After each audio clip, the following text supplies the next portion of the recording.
কিয়ামতের মাঠে আল্লাহ তাআলা তার বান্দাকে ডেকে বলবেন, তুমি নামাজ পড়ুনি কেন? উত্তরে ওই ব্যক্তি বলবে, অসুস্থ ছিলাম তাই।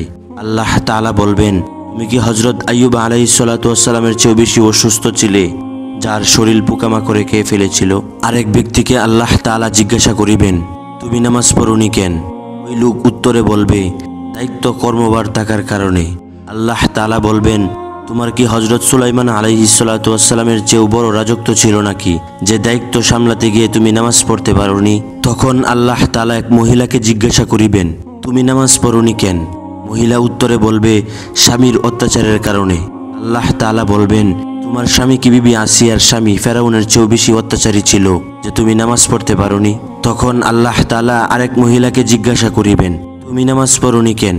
মহিলা উত্তরে বলবে, সাংসারিক কাজকর্মের কারণে নামাজ পড়তে পারিনি। আল্লাহ তাআলা বলবেন, তুমি কি মা ফাতেমার চেয়েও বেশি সাংসারিক ছিলে নাকি, যে ব্যস্ততার কারণে তুমি নামাজ পড়তে পারোনি? না ভাই ও বোন, নামাজ না পড়ার জন্য আল্লাহর কাছে কোনো অজুহাত চলবে না। সমুদ্রে হাবুডুবু খেলেও তখন ওয়াক্ত হলে নামাজ আদায় করতে হবে, কারণ প্রতিটা শ্বাস নিঃশ্বাসের জন্য আমরা আল্লাহর কাছে ঋণী। বিনা কারণে এক ওয়াক্ত নামাজ কাজা করলে লক্ষ লক্ষ বছর জাহান্নামের আগুনে জ্বলতে হবে। আল্লাহ তাআলা আমাদের সবাইকে 5 ওয়াক্ত নামাজ পড়ে জান্নাতে যাওয়ার তৌফিক দান করুক, আমিন।